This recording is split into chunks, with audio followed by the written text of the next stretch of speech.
ನೋಡಿ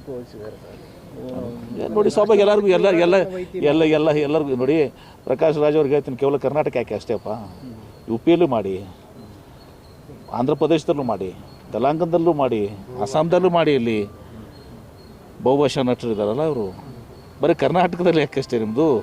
ತೆಲಂಗಾಣದಲ್ಲಿ ಮಾಡಿ, ಆಂಧ್ರ ಪ್ರದೇಶದಲ್ಲಿ ಮಾಡಿ, ಅಸ್ಸಾಂದಲ್ಲಿ ಮಾಡಿ, ಯು ಪಿಯಲ್ಲಿ ಮಾಡಿ, ಮಹಾರಾಷ್ಟ್ರದಲ್ಲಿ ಮಾಡಿ, ಗುಜರಾತ್ದಲ್ಲಿ ಮಾಡಿ, ಅಲ್ಲಿನೂ ಕೂಡ ಹೋರಾಟ ಮಾಡಿರಿ. ಕೈ ಬಿಡೋದೇ ಆದರೆ ಸರ್ಕಾರಕ್ಕೆ ಏನಾದ್ರು ನಷ್ಟನಾ ಸರ್? ನೋಡಿ, ಅದನ್ನು ನಾನು ಹೇಳೋದಲ್ಲ, ನಾನು ಅದನ್ನು ಲೀಗಲ್ ಇದನ್ನು ನಾನು ಅದನ್ನು ಪ್ರಿಯಂಪ್ಟ್ ಮಾಡೋಕ್ಕೆ ಹೋಗೋದಲ್ಲ. ಅದು ಲೀಗಲ್ಲಿ ಏಜ್ ಅಡಿಕ್ವೇಟ್ ಜನರಲ್ ಇರ್ತಾರೆ, ಕಾನೂನು ತಂಡಿರ್ತಾರೆ, ಅದನ್ನೆಲ್ಲರೂ ಕೂಡ ಚರ್ಚಿಸಿ ನಿರ್ಧಾರವನ್ನು ತೆಗೆದುಕೊಳ್ತೀವಿ. ಸರ್, ಒಂದು ಈ ಮೇಕೆದಾಟು ಯೋಜನೆಯನ್ನು ಕಾಂಗ್ರೆಸ್ ಅಧಿಕಾರಕ್ಕೆ ಬಂದಾಗ ಮಾಡ್ತಿದ್ದಾರೆ, ಆದರೆ ಕೇಂದ್ರ ಕೂಡ ಸಹಕಾರ ಕೊಡ್ತಾ ಇಲ್ಲ. ಕೇಂದ್ರದ ಸಹಕಾರವನ್ನು ಕೇಳಿದ್ರೆ ಇವತ್ತು ಕುಮಾರಸ್ವಾಮಿ ಅವರು ಹೇಳ್ತಾರೆ ನನ್ನ ಜವಾಬ್ದಾರಿ ಅಲ್ಲ ಅಂತ ಒಂದು ಮುಂಚ್ಕೊಳ್ಳುವಂಥ ಮಾತನ್ನು ಹೇಳ್ತಿದ್ದಾರೆ. ಹೋರಾಟ ಮಾಡಿದ ಕಾಂಗ್ರೆಸ್ಸು, ಹೀಗಾಗಿ ಅವರೇ ಮಾಡಬೇಕು ಅನ್ನೋ ಥರ. ನೋಡಿ, ಈಗ ಇದರಲ್ಲಿ ಹೋರಾಟ ಮಾಡುವಂಥದ್ದು ಯಾರೇ ಮಾಡಲಿ ಅದು ಪ್ರಮುಖ ಅಲ್ಲ, ರಾಜ್ಯದ ಹಿತಾಸಕ್ತಿ ಪ್ರಮುಖ. ಇವತ್ತು ನಾನು ಜಲಸಂಪನ್ಮೂಲ ಸಚಿವನಾಗಿದ್ದಾಗ ವಿಶೇಷವಾಗಿ ಏನು ಕಾವೇರಿ ತೀರ್ಪು ಬಂತು, 2ನೇ ನ್ಯಾಯಾಧೀಕರಣ ಕಾವೇರಿ ಅಂತಿಮ ತೀರ್ಪು ಬಂತು, ಆವಾಗ ಭಾಳಷ್ಟು ನಾವು ಅಂದು ನಮ್ಮ ಫಾಲಿ ನಾರಿಮನ್ ಅವ್ರನ್ನ ಕರ್ಕೊಂಡು ಹೋಗಿ ಭಾಳವಾದಂಥ ಒಂದು ಬಲವಾದಂಥ ವಾದವನ್ನು ಮಂಡಿಸಿದ್ದೀವಿ. ಆ ಬಲವಾದಂಥ ವಾದವನ್ನು ಮಂಡಿಸಿದರ ಪರಿಣಾಮವಾಗಿ ಇವತ್ತಿನ ದಿವಸ 192 TMC ಏನು ನಾವು ಬಿಳುಗುಂಡ್ಲು ಇದರಲ್ಲಿ ಭೂಮಾಪನ ಕೇಂದ್ರದಲ್ಲಿ ಬಿಡಬೇಕಾಗಿತ್ತು, ಅದು 172ಕ್ಕೆ ಇವತ್ತಿನ ದಿವಸ ಕಡಿಮೆ, 77ಕ್ಕೆ, ಅಂದರೆ 14 TMC ಅಷ್ಟು ನಮಗೆ ಜಾಸ್ತಿ ಆಯಿತು, ಅವರಿಗೆ ಕಡಿಮೆ ಆಯಿತು.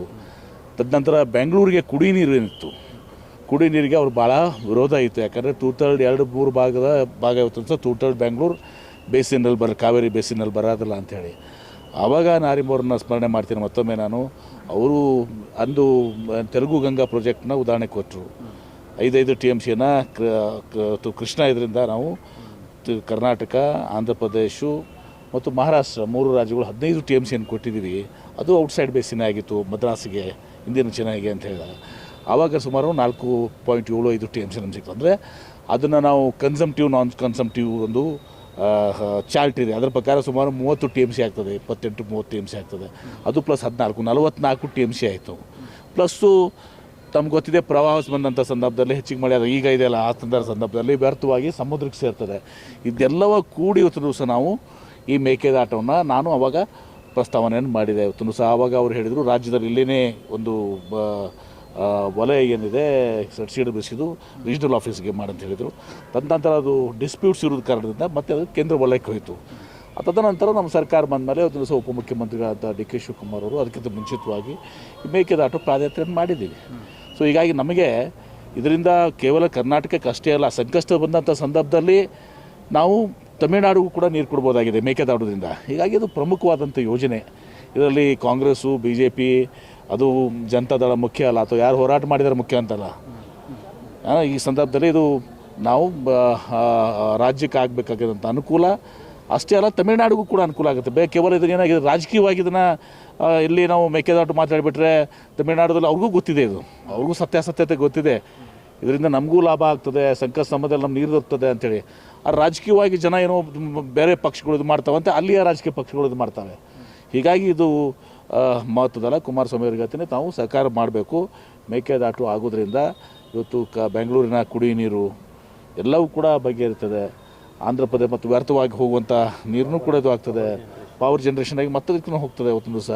ಇದೆಲ್ಲವೂ ಕೂಡ ಇದೆ. ಸರ್, ಸರ್ಕಾರದ ಮುಖ್ಯ ಕಾರ್ಯದರ್ಶಿ ಅವರ ಬಗ್ಗೆ ಅವಹೇಳನಕಾರಿಯಾಗಿ ರವಿಕುಮಾರ್ ಮಾತನಾಡಿದ್ದು ಸರಿ ಅಲ್ಲ. ಸದನದಲ್ಲಿ ಅವರಿಗೆ ಒಂದಷ್ಟು ಅಂದರೆ ಕಠಿಣ ಕ್ರಮ ಆಗಬೇಕು ಅಂತ ಆಗ್ರಹ ಕೇಳಿ ಬರ್ತಾರೆ. ನಿಶ್ಚಿತವಾಗಿಯೂ ಆಗಬೇಕು. ಈ ಒಬ್ಬ ಮಹಿಳೆಯ ಬಗ್ಗೆ ನಮ್ಮ ಭಾರತೀಯ ಸಂಸ್ಕೃತಿ, ನಮ್ಮ ಸಂಸ್ಕೃತಿಯಲ್ಲಿ ಇವತ್ತಿನ ದಿವಸ ಯಾವುದೇ ಒಂದು ಇದರಲ್ಲಿರಲಿ ಈ ರೀತಿ ಸರಳವಾಗಿ ಅಸಹ್ಯವಾಗಿ ಇವತ್ತಿನ ದಿವಸ ಮಾತಾಡುವಂಥ ಕೆಲಸ ಆಗಬಾರ್ದು.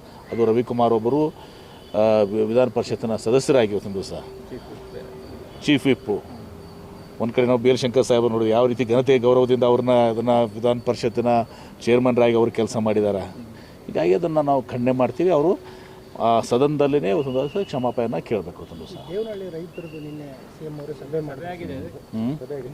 ಸಭೆ ಆಗಿದೆ, ಮೊನ್ನೆನೂ ಕೂಡ ಒಂದು ಸಭೆ ಆಗಿದೆ, ನಿನ್ನೆನೂ ಕೂಡ ಒಂದು ಸಭೆ ಆಗಿದೆ, ನಿನ್ನೆನೂ ಕೂಡ ಒಂದು ಸಭೆ ಆಗಿದೆ. 10 ದಿವಸ ಸಮಯ ತೊಗೊಂಡಿದ್ದೀವಿ. ಅಲ್ಲಿ ಅದನ್ನು ಒಟ್ಟಾರೆ ತಂದು ಸರ್ ರೈತರಿಗೂ ಒಳ್ಳೆಯದಾಗಬೇಕು, ಈ ಕಡೆ ಕೈಗಾರಿಕೆಗೆ ಒಳ್ಳೆಯದಾಗಬೇಕು. ಮತ್ತು ಈಗ ಕೆಲವೊಂದು ಕಾನೂನಾತ್ಮಕ ಸಮಸ್ಯೆಗಳು ಕೂಡ ಇದಾವೆ, ಅಲ್ಲಿ ಕಾನೂನಾತ್ಮಕ ಸಮಸ್ಯೆಗಳಿದ್ದಾವೆ.